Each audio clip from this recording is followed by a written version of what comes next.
A paz, Senhor Jesus, irmãos. Paz e graça, tudo bem com vocês? Eu espero que sim. Neste vídeo eu vou estar gravando aqui a respeito às 70 semanas. Então eu fiz esse gráfico aqui e aí eu vou estar sempre com a régua e eu vou estar sempre apontando aqui para você saber aonde acompanhar o que eu estou falando. Então, as 70 semanas, elas estão registradas lá no capítulo 9 do profeta Daniel. Aí eu dividi aqui em algumas etapas, como as semanas de anos, que é importante, é o ponto 1. Você vai entender que era costume contar os anos em semanas, então vai ter os pontos ali para eu explicar. Tem o ponto 2, que é o hiato entre a semana 69 e a semana 70. Aqui eu fiz o gráfico mostrando a divisão dessas 70 semanas, que são em 3 períodos, uma de 7 semanas, o outro de 42 semanas e o outro da última semana. E o ponto número 3, que o gráfico nosso vai mostrar, é o objetivo das 70 semanas. Então eu vou mostrar o que o santuário de Deus tem a ver com isso. E para isso tem também impresso aqui da minha parte o tabernáculo do Messias, né? Que é onde ficava a Arca da Aliança e é onde havia a expiação. Então o vídeo ficou muito bem ilustrado, então eu vou também fazer depois a leitura de alguns poucos versículos do capítulo 9 do profeta Daniel, porque é importante para a pessoa conseguir compreender. Embora que o objetivo do vídeo em si é explanar as 70 semanas de forma ilustrativa, né? Eu poderei estar fazendo outros vídeos aí falando sobre o capítulo 9, fazendo somente a leitura dos textos com explicação, beleza? Então, eu vou começar aqui fazendo a explicação do ponto número 1, as semanas de anos. Esse é o primeiro ponto para a pessoa conseguir entender quando está escrito lá, né, que 70 semanas estão determinadas sobre o teu povo e sobre a tua santa cidade. Por que é importante isso? Porque um dia vai ser equivalente a um ano. E seria muito normal a pessoa entender isso, porque o ano sabático e o jubileu ajudariam a pessoa a compreender a contagem do tempo em semanas de anos. Então, quando a gente vê lá em Levítico capítulo 25, a gente vê falando assim: contarás 7 semanas de anos, 7 vezes 7 anos, de que maneira que os dias das semanas de anos te serão 49 anos.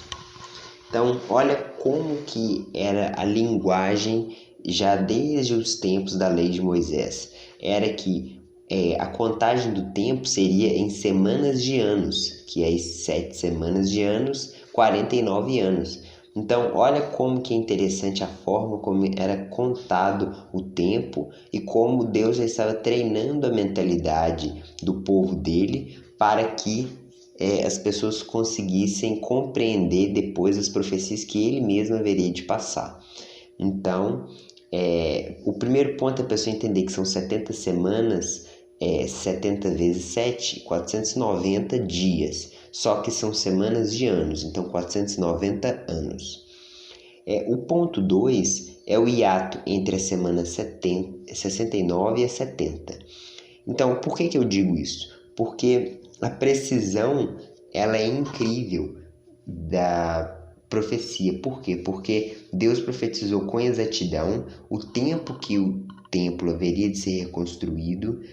Deus profetizou com precisão o período em que o ungido haveria de ser morto, porque as 70 semanas, os 49 anos, houve a reconstrução do templo, depois houve 62 semanas, né, que são 464 anos, e aqui no final o ungido foi morto e existe um espaço de tempo entre esse período até chegar na última semana, que é o hiato de tempo que eu estou falando aqui no ponto 2. Infelizmente eu não deixei um espacinho aqui que seria necessário para entender melhor. E aí a precisão é incrível. E o tempo entre a primeira e a segunda vinda de Cristo no sentido que, lógico, que Jesus só vai voltar no final da última semana, né? Só que desde a morte e ressurreição de Cristo até o início da última semana, existe um espaço de tempo, que é o período onde é o evangelho pregado aos gentios, e não tem coerência nenhuma não haver o hiato, porque existem profecias, né, como por exemplo no profeta Oséias, falando sobre e chamarei ao que não era meu povo de meu povo, a que não tinha misericórdia, vai obter misericórdia, e tudo isso se refere aos gentios. Então, o Messias, ele veio, né, como diz lá em Isaías 42, ele veio para e as terras do mar aguardarão a sua doutrina, né, como fala em Isaías 42. Então, depois que Cristo viesse, morresse e ressuscitasse, o evangelho deveria ser pregado em todos os povos. Então, por isso que existe esse espaço de tempo para tudo isso poder se cumprir. Na última semana, quando a igreja estiver aqui na Terra, na última semana, nos 3 anos e meio, primeiramente, a igreja vai estar pregando para todos os povos, com um avivamento muito grande que vai acontecer, que são as últimas chuvas, que é o último Pentecoste. E nos 3 últimos anos e meio vai ocorrer a grande tribulação, que a igreja vai ter a fuga para o deserto, conforme diz em Apocalipse 12. Então essas outras profecias, elas precisam se cumprir. Por isso que Deus, ele profetizou com exatidão as 7 semanas e 62 semanas, e Deus profetizou com exatidão a última semana, que é do profeta Daniel, lá no tempo do fim. Só que existe esse hiato de tempo. E a gente tem que entender esse contexto de analepse, porque isso existe muito no Apocalipse, e em outras profecias, como por exemplo em Daniel capítulo 7, existem pontos ali que tem analepses, né? Então a gente precisa entender que Deus, em muitos momentos, ele não vai deixar as coisas organizadas de forma cronológica, né? Caberia a gente entender que existe um hiato de tempo da semana 69 para a semana 70. Eu tô fazendo um vídeo um pouco mais rápido porque eu tentei gravar o vídeo fazendo a leitura dos textos, só que o vídeo ficou muito longo, então não compensa. Eu prefiro fazer a parte 1, mostrando o gráfico, depois eu faço a parte 2, lendo os textos, ok? Então, eu tenho que explicar o gráfico para depois poder fazer a leitura, e isso vai acontecer somente em outro vídeo.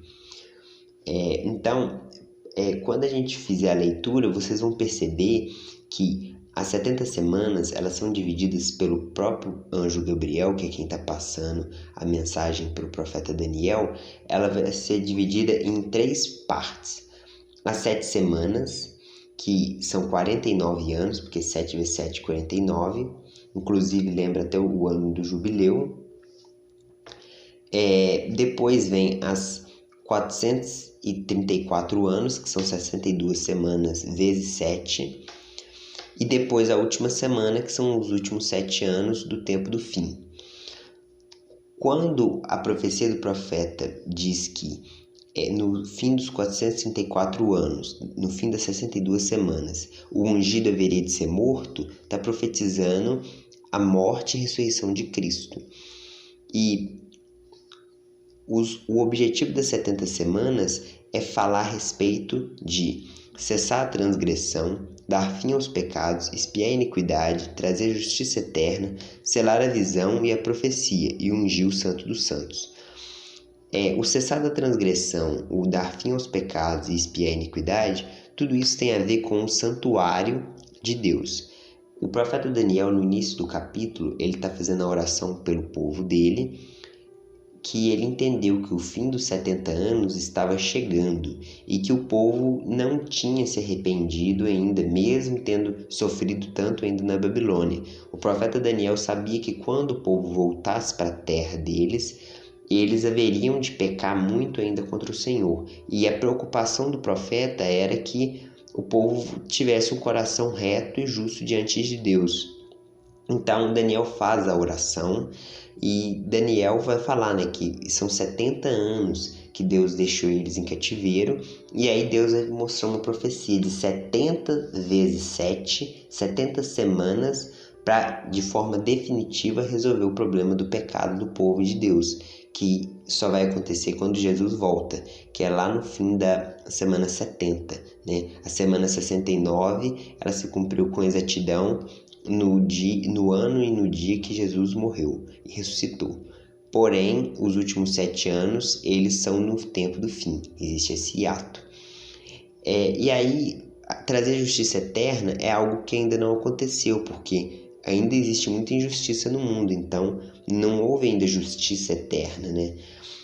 Selar a visão e a profecia, a visão e a profecia só são seladas, elas só são confirmadas quando elas se cumprirem.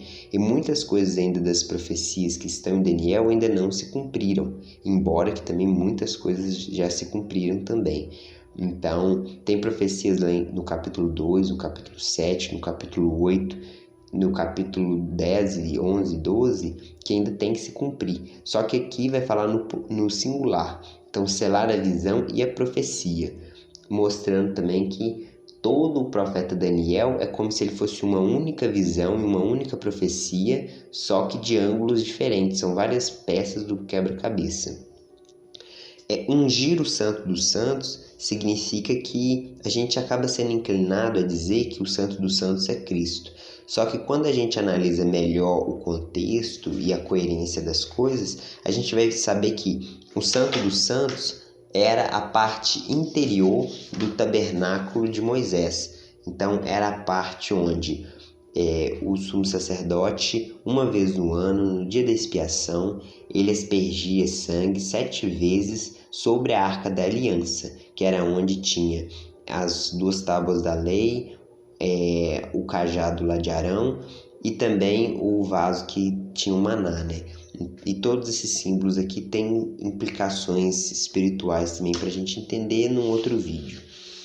Mas de qualquer forma, esse santuário é o que haveria de ser ungido, ungir o Santo dos Santos, ou seja, o Santo dos Santos poder trabalhar de forma iniciar sua operação, né, digamos assim. Então, quando Moisés ele construiu o santuário, esse mesmo santuário ele foi ungido, né? Ou seja, ele recebeu poder para começar a operar. Da mesma forma, Deus está dizendo que o santuário vai ser ungido novamente, só que dessa vez o santuário já não se trata mais de coisas terrenas, como a Arca da Aliança, a Menorá, coisas que tinha ali na Antiga Aliança.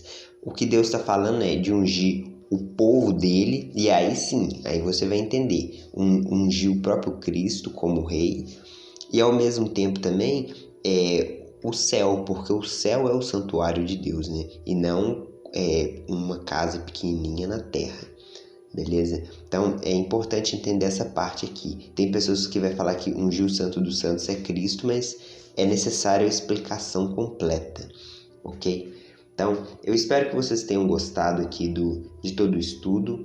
Eu tentei fazer ele mais abrangente, só que o tempo ele é curto, então eu vou fazer vários vídeos sobre o mesmo assunto para mim facilitar na hora de explicar e também para o vídeo não ficar tão longo, beleza?